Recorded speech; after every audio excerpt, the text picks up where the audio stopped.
Hey guys, Miss GoElectric here, and as you can see, we're ready to unbox, build, and test another e-bike in our endless search for the perfect one. Recently, I learned how important e-bikes can be when making big financial decisions. I was looking to buy a new EV and eliminated many options because a lot of electric cars don't offer a tow hitch receiver for my e-bike carrier. As you know, I like to have a long-range e-bike that can not only travel on the streets, but also on the trails. And e-bikes like that tend to weigh about 70 pounds. That's too much weight for me to lift onto a roof rack.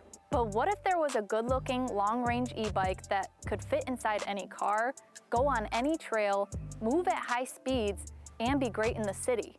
Today, we're gonna find out if the Aventon SINCH step-through is the holy grail of e-bike versatility. In this video, we're gonna unbox and build it. In a separate video, we're gonna ride and test it. Let's get to unboxing.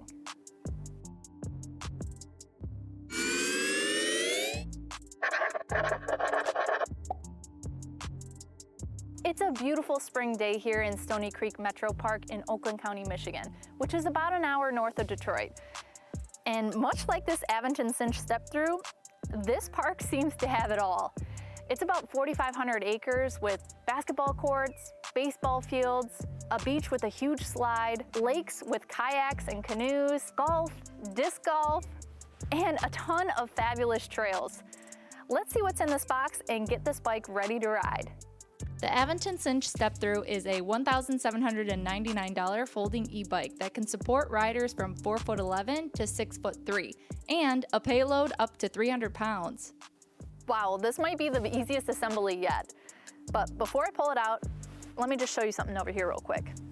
When this box was shipped to me, I found the handlebar poking through and damaged in transit. It's not going to affect any riding or anything, but I still wanted to point it out. All right, we have a couple boxes over here, so let's pull the first one out and check it out.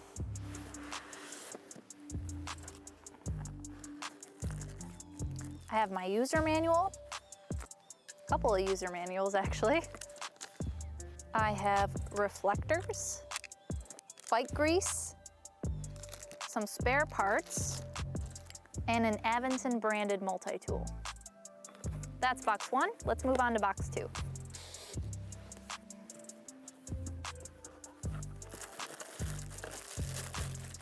Now, this is my quick charger. It's a 48 volt, 3 amp charger. So this is gonna charge up the SINCH step-through in about 4 to 5 hours. This bike is folded up as expected, and there's a lot of padding going on here. So let's remove some of that first and then try to pull the bike out.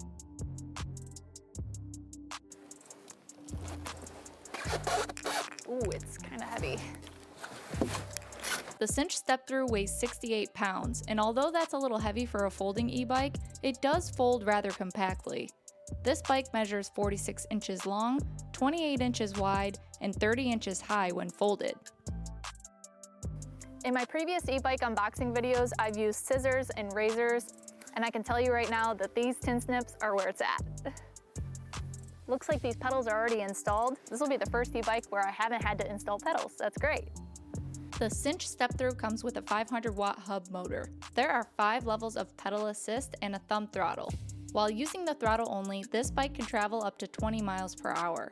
What's neat is, Aventon lets you unlock the top speed in their companion app, so you can get up to 24 miles per hour while pedaling in the top pedal assist level. Well, I've built quite a few e-bikes, and this was the easiest assembly yet. Now, I'm gonna pull out the battery and give it a charge and inflate the tires. This is a 672 watt-hour battery. Aventon says the average range is 40 miles, but they've done range tests in each pedal assist mode and using the throttle only. When using just the throttle, they say it will achieve about 30 miles. When you're using the pedal assist modes, they project up to 54 miles on the lowest pedal assist level and 25 miles on the highest when maxing out at 20 miles per hour. Last time I built one of my e-bikes out in the park, it came with 40% battery, which is normal, but I wasn't prepared. So this time I brought my Greenworks batteries from all of my lawn equipment, and they have this little inverter that I can use in order to be able to plug any kind of charger into it. So that's what I'm gonna do here today and get my Aventon SINCH step-through battery all charged up. Now on the side of the tire here, it says to max inflate to 20 PSI. And since this is a fat tire bike and it doesn't have a rear suspension, I'm gonna fill it up to about 12 PSI, and I think that should give me enough cushion for the trails. These tires are 20 inches by 4 inches wide. I prefer a wider tire like this for more stability. Well, it looks like the tires are at about 20 PSI already, so I'm gonna take a little bit of the air out. I'm gonna use the Aventon multi-tool and use a smaller Allen wrench to just get inside here and push that needle to the side and deflate. Well, I like to ride in all kinds of conditions, and as this bike sits, I'd get pretty dirty if I was gonna go through any mud or rain. So Aventon makes these fenders. I'm gonna install these next. We have two little baggies in here, and this main big bag has all the nuts and bolts that we need in order to install these fenders. So I'm gonna take the big one out and mount the front one first.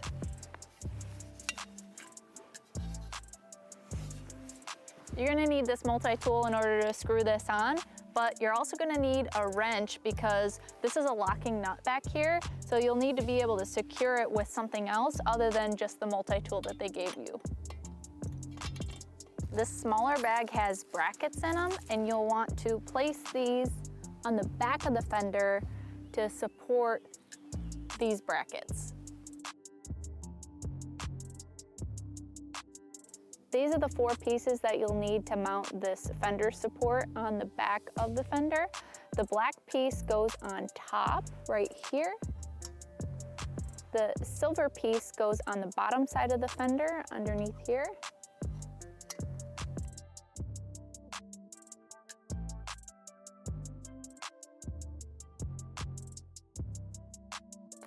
Now I'm gonna go back to this big bag and pull these larger bolts out and washers and screw them to the side of the front fork.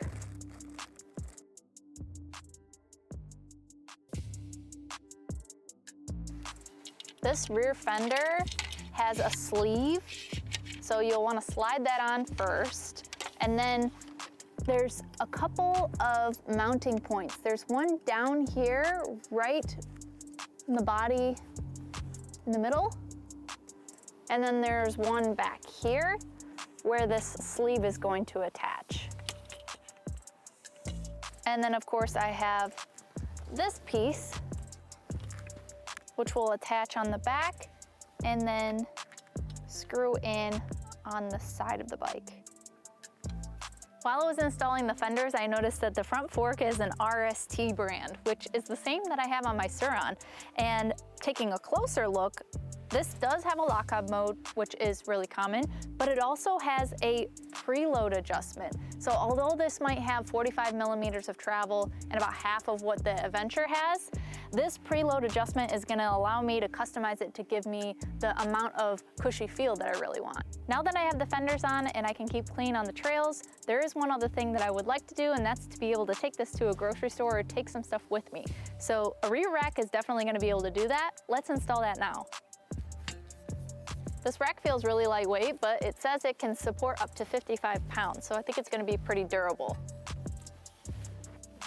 The spacer comes with the rear rack, and you place it in between the body of the bike and the rack itself, and then this fender support goes in front of the rack. So you got a washer on this other side, and it goes all the way through to screw into the frame here.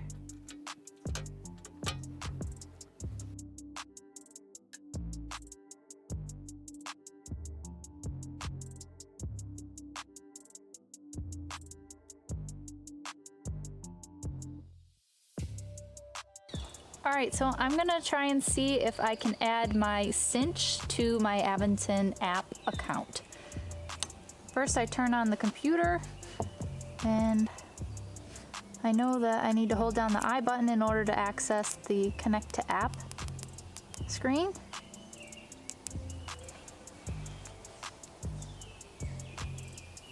Pair.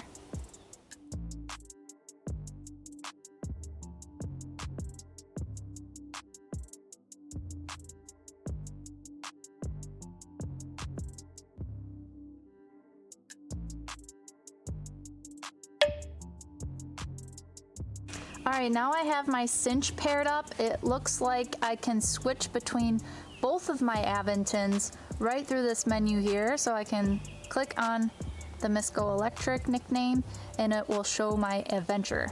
Let's go back to the cinch because we're gonna be riding that today, and has all the same features, but let's go through each screen real quick. On this main screen, it looks like my battery charge is at 83%. Now it's connected, but it's giving me a lot of details regarding my odometer, any kind of calories I'm burning off, how fast I'm able to go with my max speed, average speed, and then when I click on this record button, this is where I can track all of my rides. So I'll be able to see from each calendar date. This Discover tab is a community tab pretty much, so anyone that owns an Aventon and downloads the app and connects to it can post in here.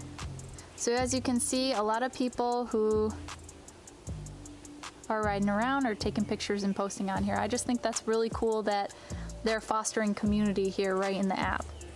Then if I click me in the bottom right corner, this just gives me all of my goals and my accomplishments that I want to set, any kind of dealer support or support from Aventon, and then kind of some system settings that I can move through here.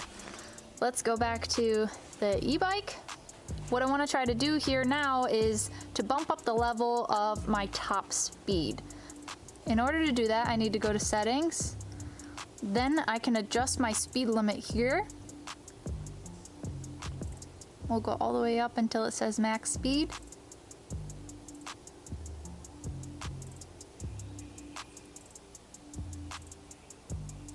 It looks like I have hit the max speed limit, which is 51 kilometers per hour. I do have it set for miles per hour, but for some reason it's reading kilometers per hour. All right, I have the Aventon Cinch step through all assembled, and I will say first impressions wise, I really love the quality of this bike, not only with the paint and the welds, but these folding mechanisms. It's really easy to just simply fold it down by the handlebars right here, and then through this central part, kick up my kickstand and fold this in. And you'll see it gets nice and compact. Well, that's it for the unboxing video. If you want to check out my first ride review, please see the link in the description below. Thank you guys so much for watching this video, and if you enjoyed it, please consider liking and subscribing. Until next time, drive, fly, ride. Go electric.